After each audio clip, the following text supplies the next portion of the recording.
Oke, di sini saya akan menjelaskan sedikit ya bahwa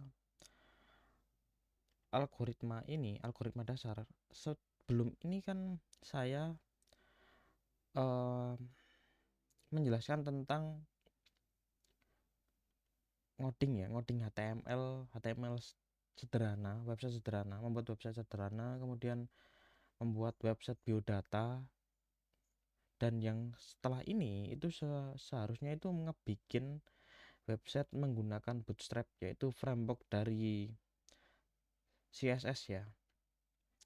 Nah, sebelum kita masuk ke situ, kelihatannya saya perlu menjelasin tentang pemakaian Word, pemakaian Office, sama pemakaian PowerPoint ya. Sebenarnya di ketiga aplikasi Office ini sebenarnya kalau masuk dalam ranah pemrograman itu yang bakalan sering kita pakai itu cuma dua sebenarnya, yaitu Word sama Office.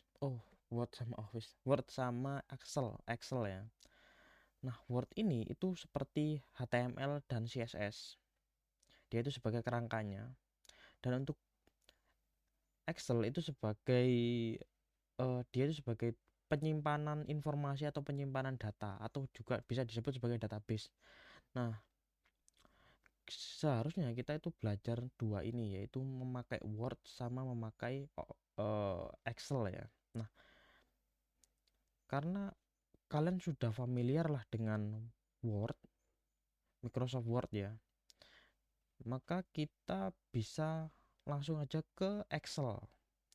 Nah, sebenarnya di Excel itu kalau kita masuk menujunya di algoritma dasar, itu masuknya pada struktur data. Struktur data. Nah, struktur data ini nanti masuknya ke database. Database.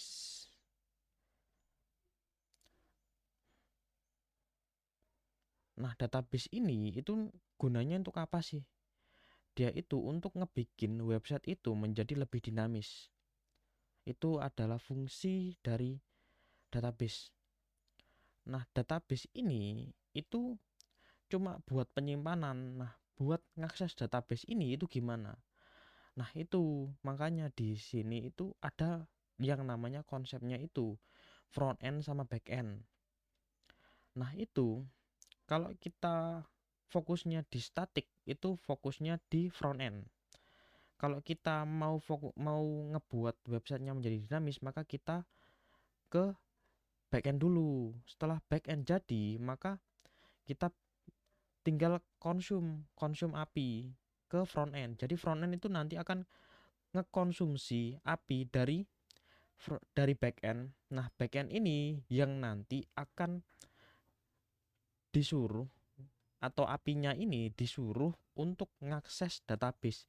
Jadi sebenarnya backend ini adalah orang yang ngebikin infrastruktur gimana sih front end itu bakalan ngambil data dari backend yang ngebikin API. Nah, API ini yang nanti disuruh untuk ngambil data dari database. Oke, mungkin cukup keren, maksudnya cukup keren ya untuk pembahasannya ya. Oke, kita akan masuk ke Excel ya. Oke, saya persiapkan dulu ya.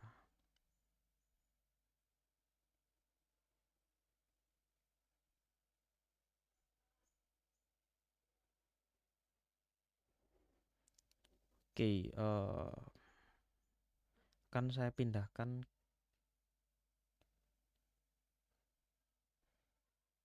ke Explorer dulu ya. Nah, di Explorer ini saya punya ini ya, saya akan ambil dari ini tes Excel Shopee Data Analysis.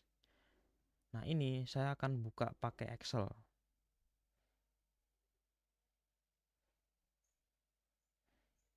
Oke, ditunggu dulu ya. Soalnya kadang-kadang rada lama sih bukanya.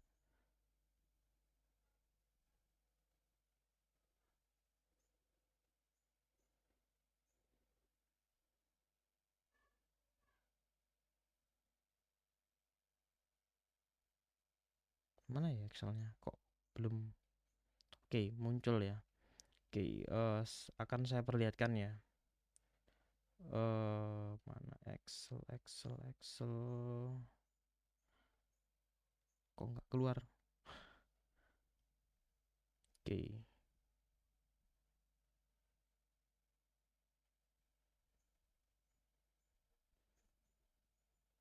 Oke, saya pindah dulu.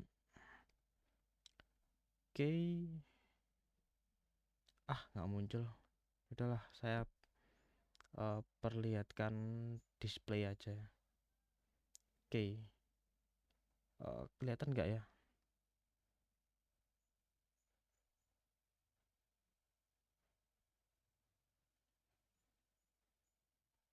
Nggak muncul. Ya udahlah. Oke. Di sini itu saya punya data banyak banget. Ini database dari Shopee ya. Maksudnya data dummy lah dari Shopee. Kita punya nomor, kemudian customer code, customer name, kemudian kok lama? Lulu. Gimana sih? Customer name, tax, area, store ID, produk ID, box quantity, kemudian total weight atau total berat keseluruhan dari barangnya. Oke, di sini itu saya punya ini nilai unik ya. Dia itu 5428 5428 29 288 287 286 285 sampai seterusnya sampai ke bawah ini. Kalau kita lihat itu berapa ya dia? Dia itu banyak lah nilainya ini sampai berapa ini? 54.449. Datanya banyak banget ya. Nah, ini kan studi kasus di mana itu kita itu punya nilai atau data yang banyak banget. Nah, gimana sih kita itu mau nyari datanya, nyari informasi dari data yang kita punya sekarang? Sebenarnya caranya cukup simpel sih. Kita ke sini, kita bisa ini pilih. Kita mau sort by small to large atau dari large ke small. Oke, kita bisa coba ke large to small. Oke, rada lama sih. Soalnya kan prosesnya itu. Oke, ini ya. Ya ke proses ya. Dari yang besar ke kecil atau dari kecil ke besar.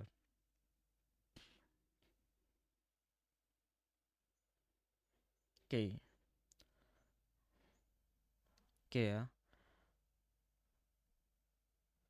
Nah, kita juga bisa select all ini saya bisa hilangkan. Saya mau cari yang nilai nomornya itu 567. Dia akan searching atau mencari. Nah, saat kita sudah mencari, maka kita bisa ambil satu aja informasinya. Oke. Nah, ini itu namanya query data. Jadi dari data yang banyak banget itu tadi, kita melakukan pencarian, kita ngambil satu data. Oke ya, saya clear filter ya. Soalnya kita nggak perlu ya. Itu contoh ya. Nah, dari semua ini itu eh, nilai yang unik itu apa? Yang nilainya itu nggak nggak bisa berubah atau nilainya itu harus bisa dipakai di satu tempat tapi dia itu nggak boleh sama atau nggak boleh berubah-ubah. Jadi kalau kita mau ngebikin nilai unik, kita biasanya pakai yang namanya nomor atau kita pakai customer code. Nah, customer code ini kan banyak sih kodenya itu. Ada CTR ini 215 yang belakangnya, atau CTR 148. Tapi masalahnya kita itu punya informasi yang seperti ini. Customer code-nya itu kok namanya Chandra. Seharusnya kan nggak boleh. Karena kan namanya kode itu nggak boleh kayak gini. Nggak boleh yang bernilai bernilai string, atau dia itu nggak bernilai numerik. Nah, ini tuh nggak boleh sebenarnya. Kemudian kita coba lagi di sini PTKP. Nah, PTKP ini sebenarnya bisa, soalnya dia itu dia itu nilainya itu 2 atau 3 lah. Coba saya cek di sini ya. Oh ya, ternyata 3. Tapi masalahnya itu dia di sini ada blank. Blank itu artinya itu dia tidak diisi. Loh, ada satu blank, maka dia itu nggak valid nanti. Informasi yang mau kita ambil itu nggak valid. Maka kita nggak bisa pakai itu. Oke, kemudian area juga unik. Area itu juga unik sebenarnya. Tapi area itu karena dia itu banyak banget. Ini kan. Loh, banyak banget. Kalau kita coba Bandung aja itu dia itu ada berapa sih?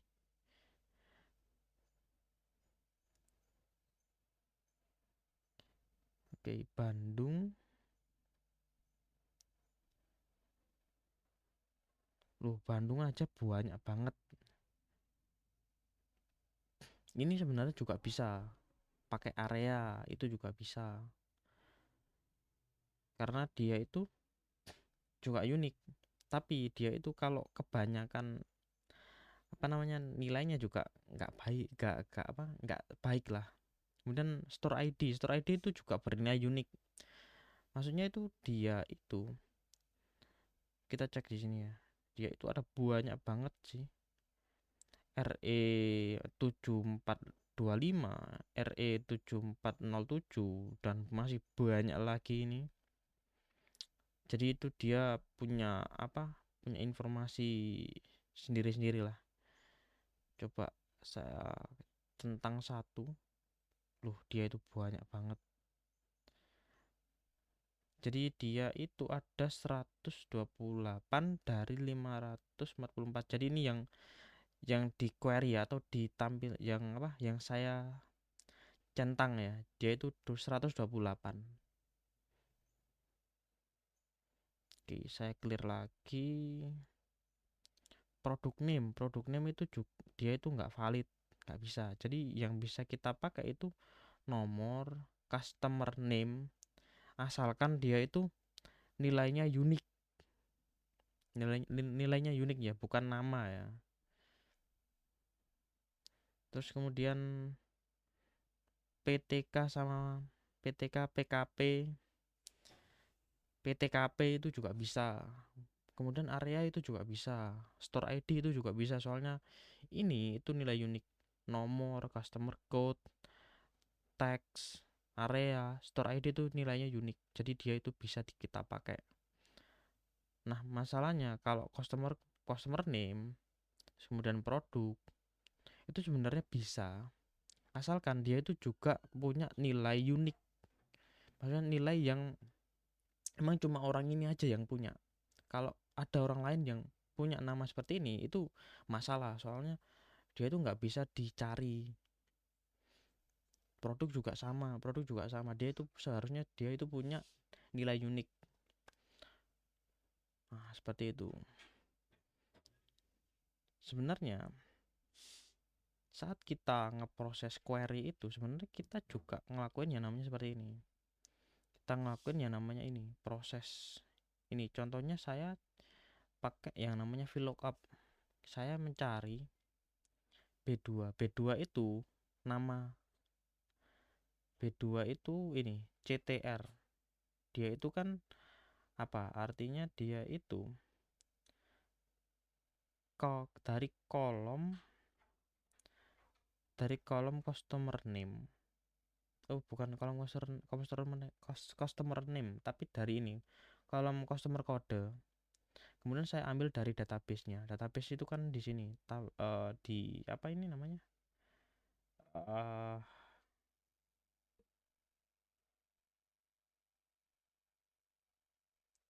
Apa namanya? Lupa saya. Pokoknya saya ambil dari sini ya. Saya ini kan B2 database. Nah, database ini saya ambil dari sini, database. Kemudian B ini itu saya ambil dari name dan satunya ini apa? Oh ya, dia itu name ya, keduanya name, terus kemudian dua ini adalah index number atau number. Kemudian ini range-nya itu false, artinya dia tuh nggak itu ya, nggak benar ya. Nanti dia akan diproses. Customer name-nya itu siapa? Kemudian ini tax atau pajaknya juga caranya juga sama, pakai cara yang ini customer name. Kemudian untuk quantity, nah quantity ini itu pakai ya namanya sum if dari database B ke B, kemudian tes B2 ini kan ini ngambil dari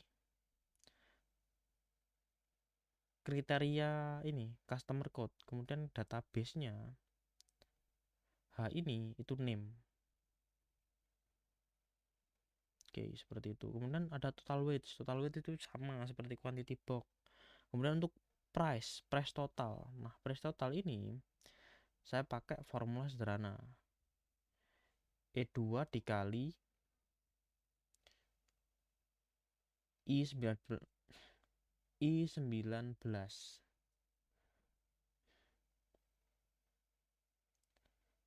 Oke.